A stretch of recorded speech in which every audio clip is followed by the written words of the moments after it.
of the things he said in his very first sessional address. And we are going to assess his time since. We've got people who are going to help us understand how his performance has been in the areas of finance, in the areas of governance, and education. Okay, so for finance, we have Professor Lord Mensah. He's an associate professor of finance at the University of Ghana Business School. For governance, we have Professor Akufo-Addo, who is a former UN senior governance advisor and chief executive officer of the John Kufuor Foundation. And for education, Charles Aheto Chega is a freelance consultant and former director general of the Ghana Education Service. I believe we have Professor Lord Mensah and Mr. Chega on the line at the moment. Good morning to you both. Good morning. Good morning, Kojo. Wonderful. Good morning to our listeners. Wonderful. It's great to have you both. We'll be joined by Professor Akufo-Addo shortly. But let's start with Professor Lord Mensah. What we would like to do is maybe take your preliminary thoughts, generally assessing President Akufo-Addo's performance in your specific areas, over a period of 5 minutes, if you can give us your general thoughts before we start mixing up the conversation. So, Prof. Lord Mensah, if you don't mind, let's start with finance. President Akufo-Addo started off by saying he's a man in a hurry. He talked about how his predecessors had record amounts of resources available to them, but still had been unable to transform the economy. He talked about how we cannot borrow our way out of the situation we found ourselves in. He talked about how he intended to cut on tariffs and taxes to allow for the economy to be more vibrant. He made all of these declarations in his first State of the Nation address. In 2024, looking back, what's your assessment of his performance? Okay, Kojo, you see, when you take your mind back with all the things you mentioned, clearly, those were expectations at the time. He promised Ghanaians. They were promises. And we are in 2024. I think 7 years down the lane. We are expecting a realization of whatever was promised us. And usually, if you want to assess a manager, you look at what he promises and then the difference between what he promises and then what is realized to determine whether he's doing well or not. And clearly, if you look at the numbers on the ground, what the president promised at the time, we are far from it. And that tells you that there's a huge deviation between what we are realizing now and what is being promised, what was promised at the time. And once there's a huge deviation, you can clearly say that, yes, there is a non-performance in that regard. If you take, for instance, inflation, I'm just giving you two numbers of our experience just last year. Last year, our inflation recorded 54%. Nigeria is on 30%, and they're on the street now. Now, our inflation last year recorded 33%. Let's assume that you're supposed to buy an item of 100 cedis at a time. And, these 100 cedis, I'm a witness inflation of 54%. What's 54% of 100? It's 54. So let's add it to the 100. That would be 154. Now, moving further, we had inflation of around 33%. Take that 33% of 154. I'm talking about the price buildup, 154. You come to realize that is around 504. Let me round it up.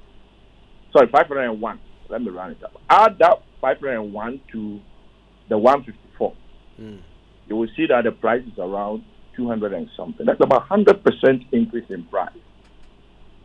So if you look at the price build-up, an item that 7 years ago, that was supposed to be 100 cedis, I can tell you that it will be around 500 cedis now.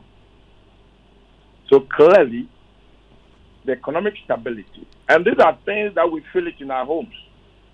We feel it at our doorsteps. When you come out from your room, you switch on your light, prices are going up. When you take a bowl of kinky and you are eating, that prices are gone up. So effectively, this has been the order of the day. And you look at the policies that were rolled out to tackle some of these things. And you see, if you listen to the first, State of the Nation's address, as you guys were playing at the studio, clearly, the president assumed that there are resources, and therefore he's going to use the resources to, get the economy, corrected. And out of these resources, he went ahead to establish about 6 ministries.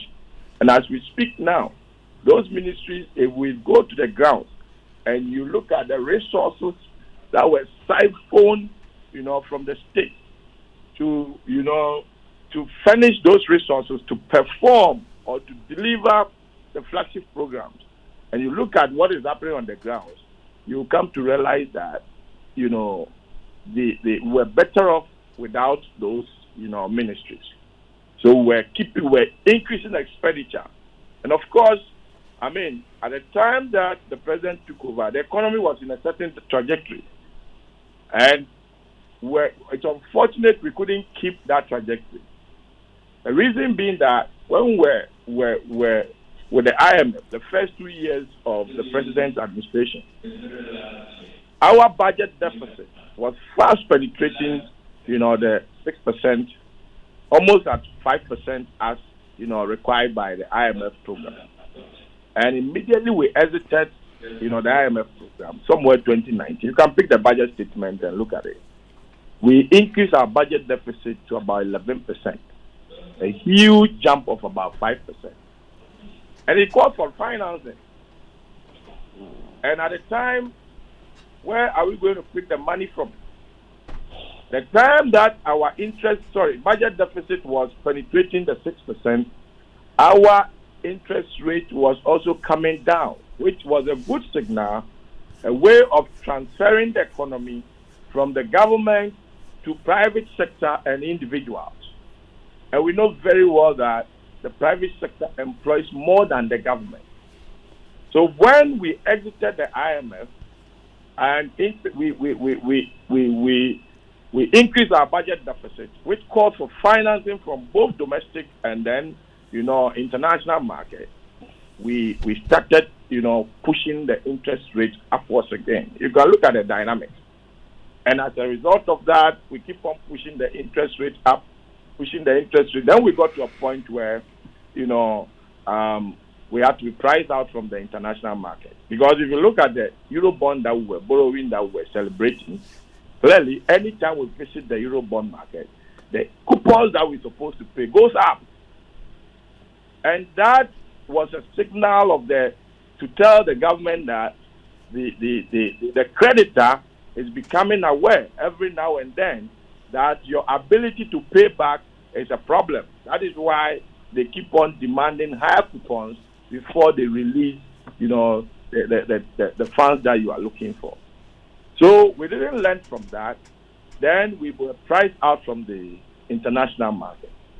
Now, at the point where we had this IMF engagement in 2018-20, we had international credibility. In fact, that was the main reason why we went to the IMF. And so after that, we had access to the Eurobond market. That is why when we exited, quickly, the finance minister was able to access, the Eurobond market. And then, he was celebrating a way of bringing money to Ghana, dollars to Ghana. Now, if you look at the happenings on the ground, you could see clearly that we replaced, our export-driven policies with the Eurobond.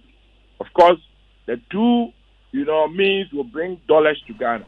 Right. So if you're a government and you want quick funds or quick dollars to Ghana, you concentrate more on Eurobond rather than, making sure your export-driven policies like planting for food and jobs, 1D, 1F, works very well. Yeah. So we swap, these export-driven policies with, the Eurobond accessibility. And we abuse the Eurobond market. Right. So as a result of that, we were priced out of the market. Right. And the pressure came to the, domestic market. And so all the funds that, as we speak now, government sources of funds is mainly treasury bills. Apart from, remittance and other export that comes in. And even that one, when you talk about the cocoa, sector, recent, borrowing that we got, I mean, the rate is so high that it's abnormal. Cocoa board that we used to, use them as a case in class, because there was a point where when cocoa board was borrowing at 2% from the international market, government of Ghana was borrowing around 7%. Yeah. Which, I mean, in a theoretical frame, it does not make sense because cocoa board operates in Ghana.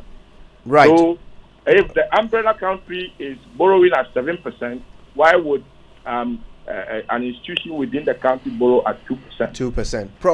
Prof, let's hold fire there. Your 5 minutes kind of lapsed a while ago, but you've still got quite a lot to share. So we will come back and take some more from you. But I want to bring in Mr. Charles Chega. Now, Mr. Chega used to be the Director General of the Ghana Education Service. He's now a freelance consultant. And I'd love to hear you, Mr. Chega, on the issue of education. Now, it was literally months after President Akufo-Addo was sworn in that he caused the implementation of free SHS. The very first September of his tenure, free SHS came into being.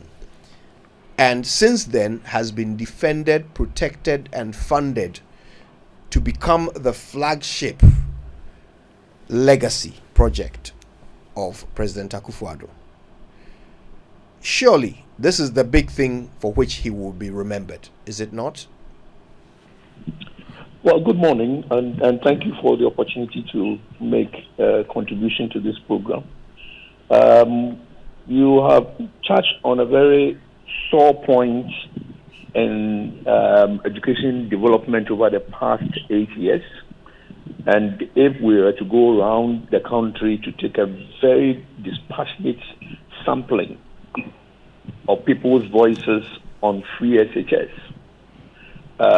you would hear something not very far from what Africa Education Watch has presented.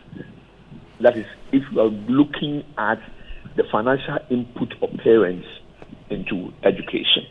Now, this education is what we are calling free SHS. Probably we didn't understand what free was. Because, again, we didn't do a very good comparative analysis of what was before we introduced what we called free SHS. So, for me, education over the past 8 years remains a pain in my heart in terms of how that whole sector has been approached and how the government consistently remains reluctant in terms of doing it. The government forgot that education performance was not only about access. Of course, we had challenges with access, but education performance was not of access. But we had to go to quality and ensure that the people we're giving education to were quality. And I can tell you, without fear or favor, that even in access, the numbers you hear being spewed out in terms of we have got about 1 million people in the free SHS and all that, it is not 1 million people in the free SHS. Because there is a difference between the number of people posted to schools and the number of students who actually take their places. And I can tell you that even when you fast forward to the quality dimension of this whole process, you will see that at least in every number of students who take up what we call the admission, close to about 5%. I'm being very, very cautious because I haven't done a real detailed analysis of it. At least 5% of those who take the courses do not finish the SHS. Right. They abandon ship and get out in so many different ways and go away. But it is free. And if you like, go and take the statistics, the enrollment statistics and the examination statistics of how many students were enrolled and how many students were eventually sent to do the examination, and you see the differences. So the free SHS brings a lot of pain to many of us. And when you look back into some of those things, you realize that it is because people's whole confidence in the free SHS waned during the course of the years, and probably people were looking for new alternatives to try and get education for their children. In fact, I would say that over the period, what has actually been very remarkable is the fact that we have introduced a myriad of different things into education. We have the STEM education, coming into play and doing a lot of things. And then this whole attempt of trying to, let me credit them with innovate a new JHS system that, again, it's very difficult to understand and very difficult to see exactly what the ultimate objective is. We have grappled with those things, but what is very painful is the fact that in grappling with so-called new things, we have forgotten the old system. We have forgotten to strengthen the system that we even came to meet and to make sure that government was able to ensure that for the old things that existed and for all those people who went into those schools, they will continue to have education that is sound. And in fact, what we really see is that the spillover of inadequate attention to those schools eventually has contributed in creating a very serious problem for government in terms of even the way children are treated in schools.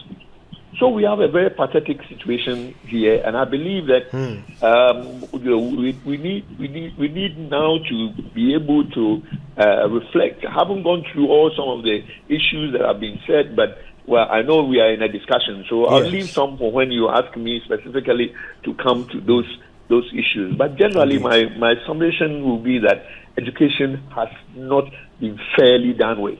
It has. Failure is not the word, but it has been suboptimal, and there is a need for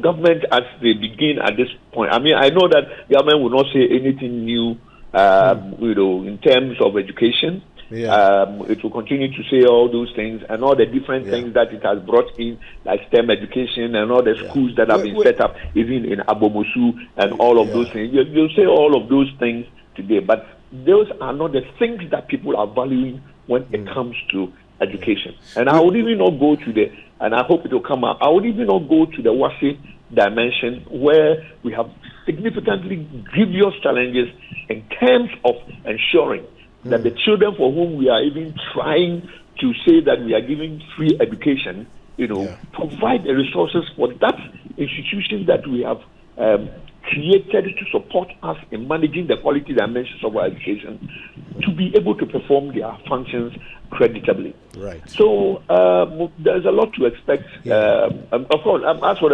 the SONA, I don't think there will be any new things coming. Well, we'll come to our expectations of today's SONA a bit later in the conversation. But thanks for the assessment of at least the free SHS aspect of the education performance of this president. There's more to talk about. If you just joined us, we are assessing the state of the nation under President Akufo-Addo since he gave his first address in February 2017. We are assessing the state of the nation since then. Our guest, Professor Lord Mensah, has spoken on the economy and finance. We've also heard from Charles Chega on education. Now we're joined by Professor Bafo-Agyeman-Duah. He needs very little introduction. Former UN Senior Governance Advisor and the Chief Executive Officer of the John Kufuor Foundation. Prof, it's such a pleasure to have you once again. Good morning. Good morning, and thanks for having me.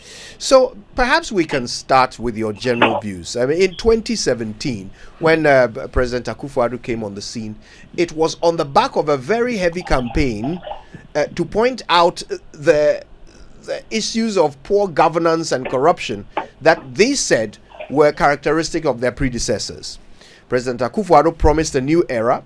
He has, been behind the passage of certain important laws, including the creation of the Office of the Special Prosecutor. The Right to Information law finally got passed under him. He claims to be the one who has given the most money in budgets to anti-corruption organizations. But what is the outcome of all of this? How do you assess the actual results on the ground when it comes to President Akufo-Addo's governance record since 2017? Thank you. What I will say is that what I hear from people across board is that they have a very poor impression about the performance of the president in the area that we just specified. There is a general perception that his government has been corrupt, he's not been able to control it, and more importantly, glaring cases where he could have taken a strong stance, he failed. And that has reinforced this kind of perception. And as you know, in all the reports that you get from Afrobarometer and other kinds of opinion polling, we notice that even including our position on the national index of corruption, their position has not been the best. So generally, I think there's a very poor impression about that, only because of this inaction in dealing decisively with cases that are reported. Also, in the area of governance, one of the key issues where people try to assess the effectiveness of governance is what in political science they call political efficacy. That is, the government or the leader's ability to respond to public sentiment, especially the overwhelming sentiments that are expressed by people. And again, in that area, there's a general impression that our president has been a bit intransigent when it comes to reacting or responding to such popular sentiments. A case in point, and this is a very typical, when his own party leaders in parliament gang up and say, look, we don't want the finance minister. In addition to the popular public sentiments, I think the president did not prove himself well by simply being intransigent on that. So for these past 2 years, when these calls were made, he did not respond. There are so many other instances I can cite to indicate where the responsiveness of government to certain popular sentiments were not really met. So that's another, I think, deficit that we have. Then, of course, I think, as our economist expressed, because of the many promises that he gave, and that's important in governance. You give promises, people expect some kind of outcome. And again, there have been certain strategic failures when it comes to the government being able to fulfill. And I think this is due to the over-ambition of governance, our leaders, not only Akufo-Addo, but even in the past, some of the previous leaders. They give promises that they know too well cannot be met in the short period that the Constitution allows them to rule. Over 4 years or 8 years. For instance, it's not possible to build 111 hospitals in the country. It's not possible. Just as it's not possible to say, I will do one district, one factory during my tenure. It's not possible. And even if you achieve that, it will be shoddy work. It won't bring any results. So I think our political leaders must be careful when they are making these promises, because they raise the expectation of citizens. And in the end, when they don't get it, then people start, lambasting government. Just like in the past, when my good friend, former President Mahama said, I'll build 200 schools. And you know that there's no way you can build decent school 200 in a matter of 4 years, you see. So those promises by our leaders have been part of the problem with the people's perception of government. People losing faith in the leadership that we have. And as you know, faith or trust in government is critical to successful governance. If people lose trust in their institutions, in their leaders, then I'm afraid we start sliding into the slippery, slope. So it's all these things have been reflected in the past 7 years.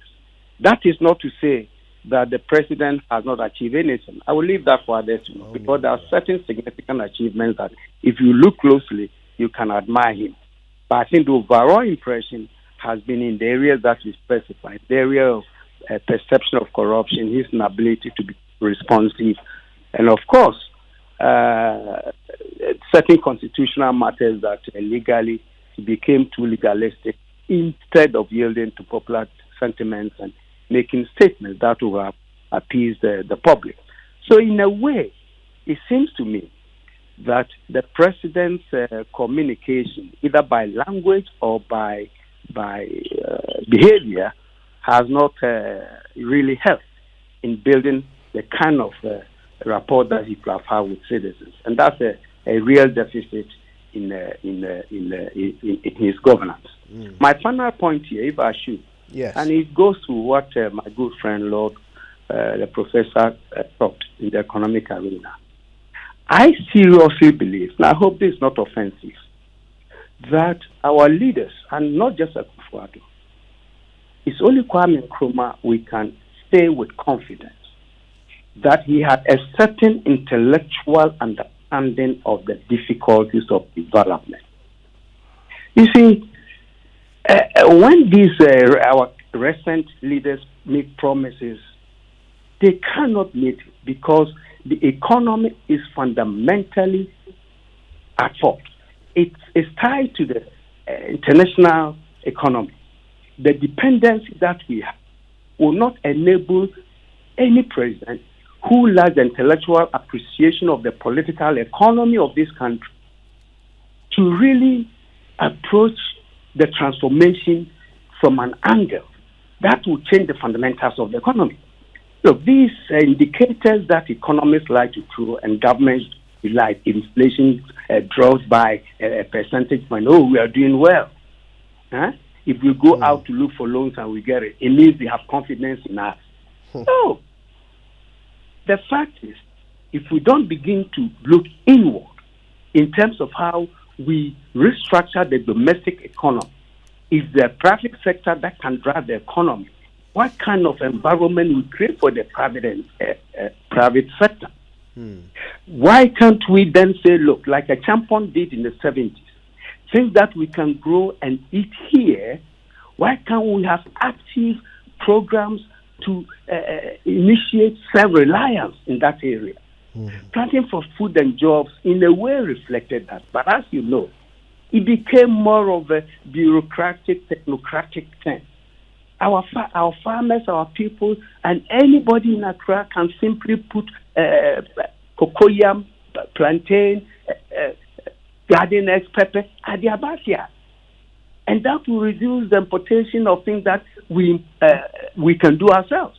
It doesn't make sense to anybody that today we have to rely on the Sahelian country for onions and tomatoes.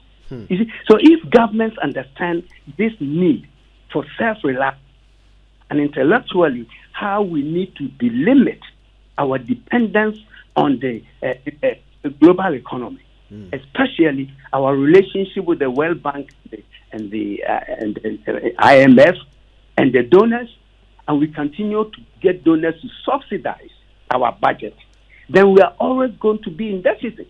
So I think, for me, I can appreciate Nkrumah's approach to development because he kept saying that until we do our domestic arithmetic well, until we link up with other African countries, Africa will always be shortchanged. That's why, in a way, I appreciate the fact that Nana Akufo-Addo was able to get AFTA to be cited in the Africa trade AFTA, you know what I mean? Continental Free Trade that Agreement. Yes. If that can promote inter-African trade, it will all be part of delimiting our dependence on the global economy. So I think these are the dimensions that our leaders need to have.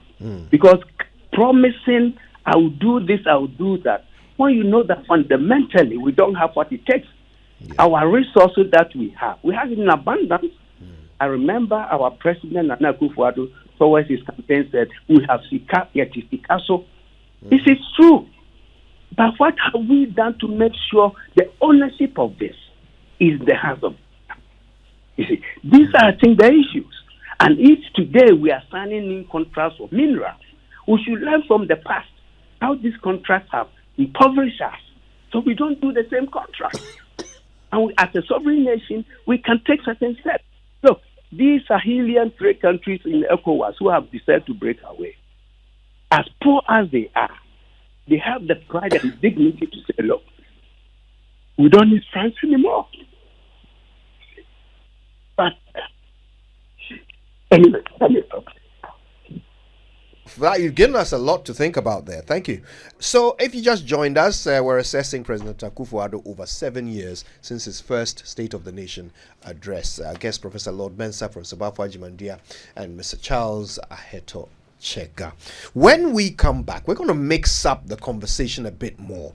Now, a couple of things on our minds. First of all, on the economy. Were our macroeconomic indicators not actually trending upwards before COVID and Ukraine? So was the president not delivering on all the promise until suddenly disaster struck? On education, I mean, are students not getting better results in the exams? Is the outcome not proving, all the inputs to have been worth it? And on governance, are we surprised? What was the perception of President Akufo-Addo before he became president? I remember him described as a no-nonsense person.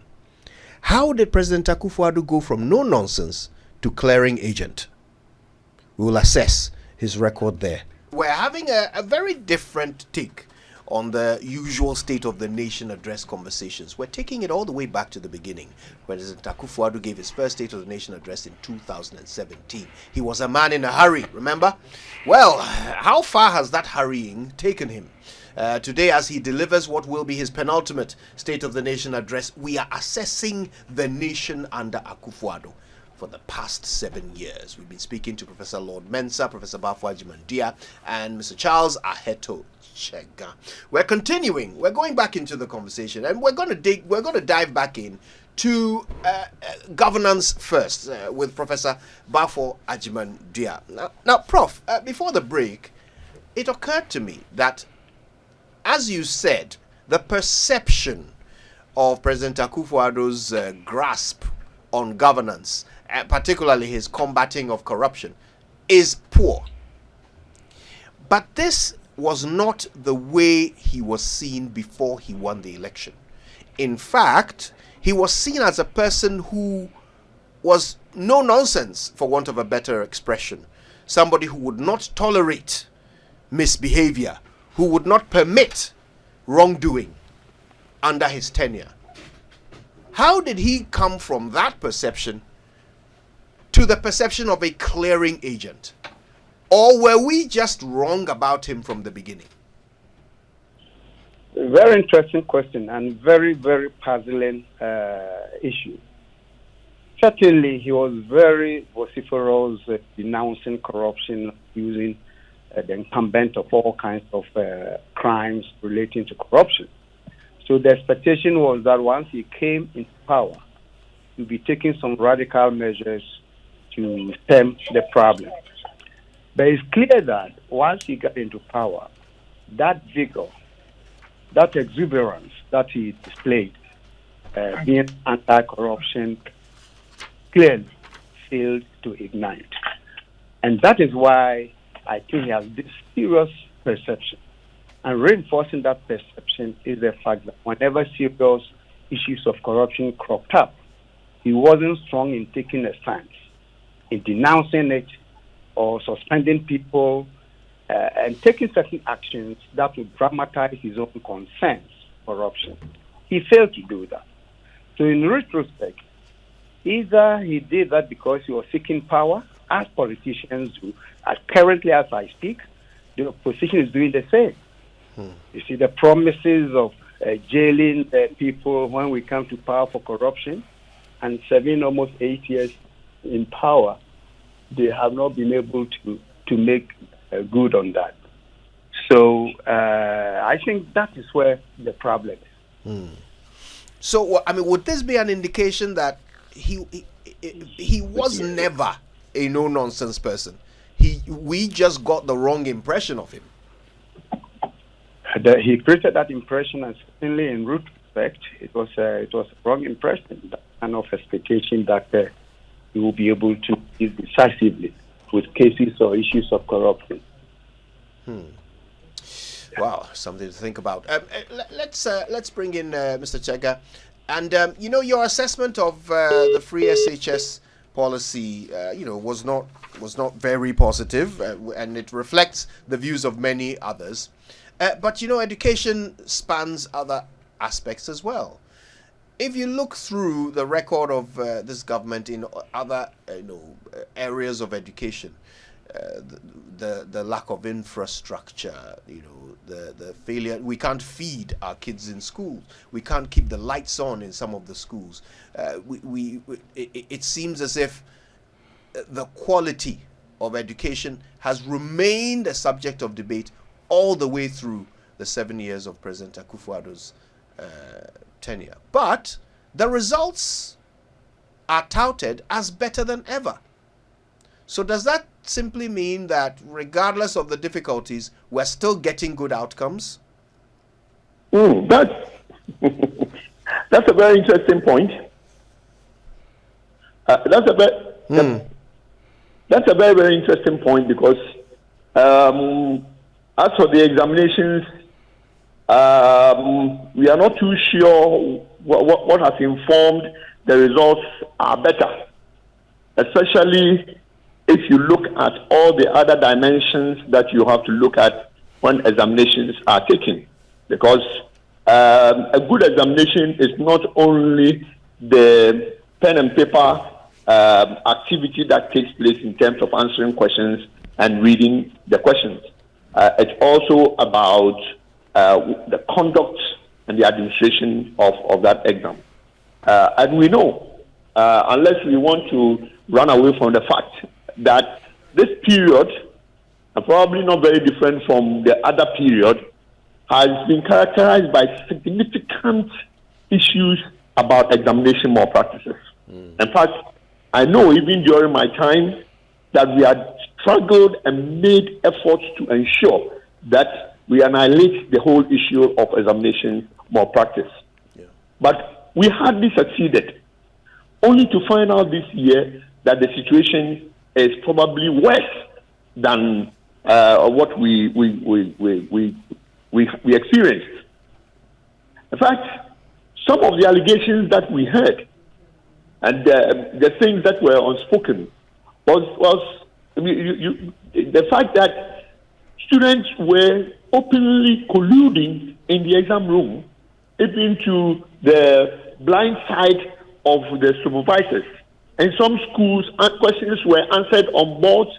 Examiners who were coming to look at the conduct of examinations were kept behind the school gate so that the whole shenanigans that they were doing in the school would not be seen and would be done with before the external examiners come in.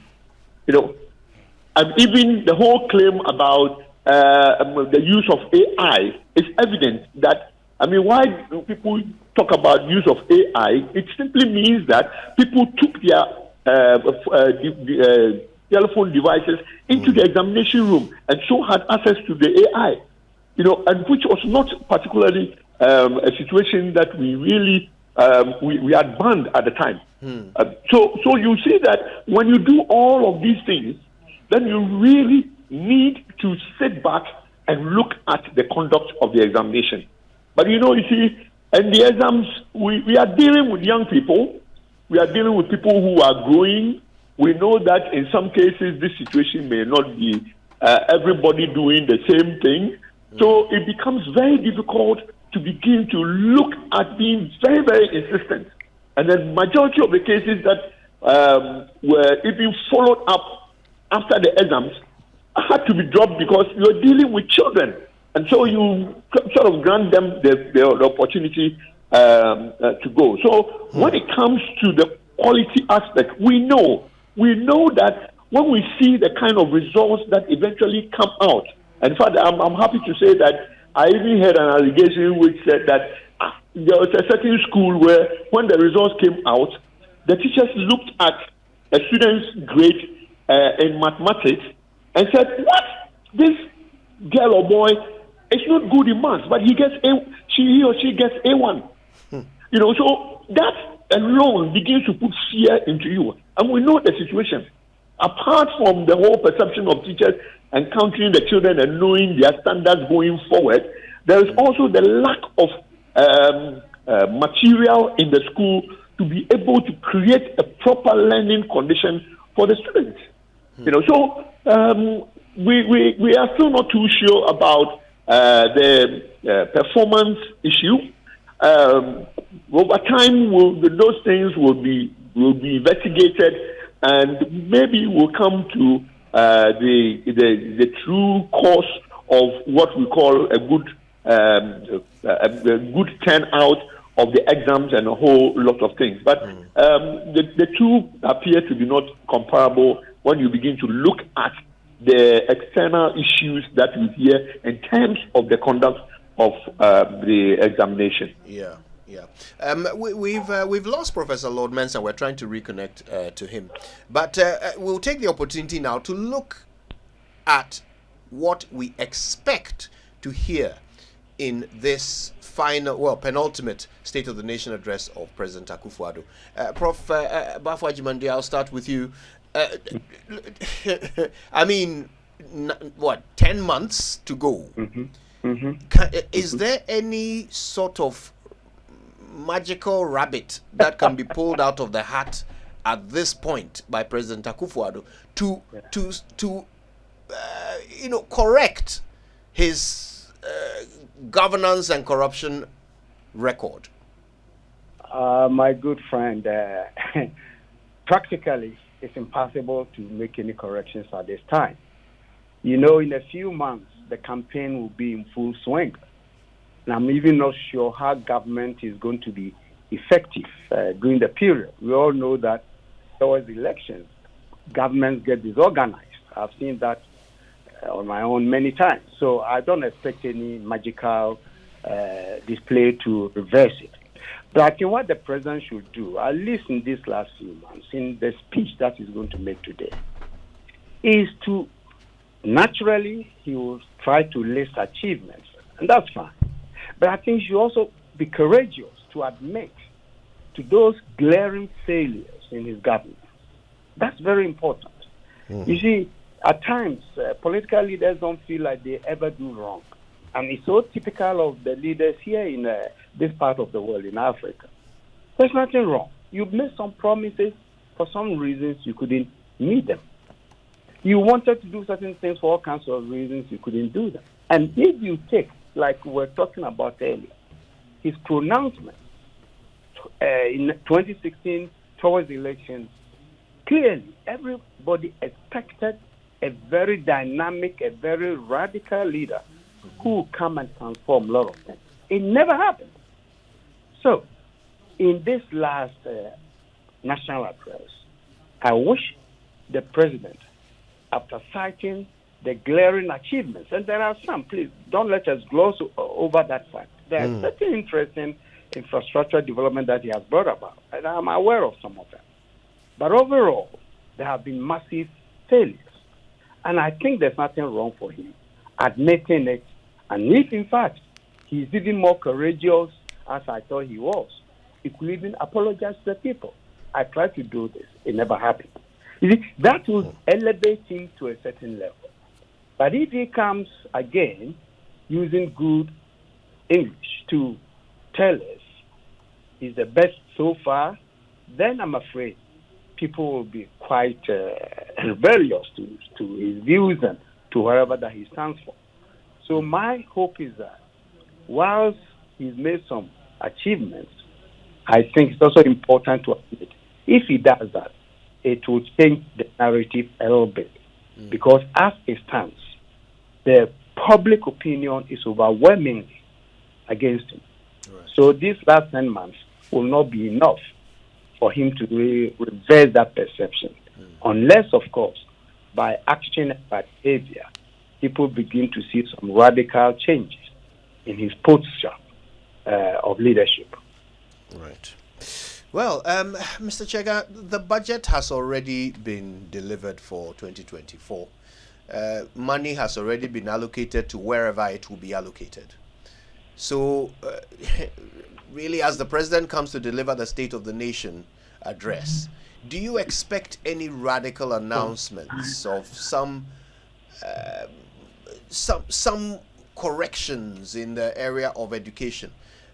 Textbooks, maybe, that have been lacking for 7 years, might they somehow be made to appear in this speech? Will some of the infrastructure that never got constructed somehow be delivered in this speech? What are your expectations? What can President Akufo-Addo do in these last dying embers? Hello? Yes, Mr. Chega, we can hear you. Yeah, oh, okay. All right. Again, this is expectation about this SONA. I think the president ran out of serious words a long time ago when he kept, during the period of the 7 years, being very repetitive in terms of how he saw the education going, and the fact that he gave the education minister some freelance, some free room to be able to do a lot of the things that he thought was developing education. So, coming to the SONA, it's going to be very difficult for me to hear something that may be really new in terms of how he wants to do this, unless he now formally comes out to say that he's going to allow for a review of the pre-SHS, which in fact would mean looking at the whole education sector and trying to address some of the emerging gaps that have been created as a result of the work of the minister in ensuring that things are equitable in the education system, and that students can now have a more healthy experience being in school at the secondary level. And this whole issue of cash flow challenge, which is the main bane of the free SHS, and the intrusion in the administrative process in the secondary level and extended to all the levels of education, would also cease and allow people to exercise their democratic rights in terms of how they feel, in terms of how they work. So I don't know. If these things don't come up, it becomes very, very difficult for me to be able to say that anything is going to change. We would only have to pray and do a lot of all night and hope that the coming government would be listening to our prayers and then take charge of a lot of the things that we are suffering within the education system. I want to say a big thank you to our guest. This has been insightful. Professor Akufo-Addo, former UN Senior Governance Advisor and Chief Executive Officer of the John Kufuor Foundation. Mr. Charles Aheto Chega, freelance consultant and former Director General of the Ghana Education Service. And earlier we heard from Professor Lord Mensah, Professor of Finance at University of Ghana. We appreciate you all.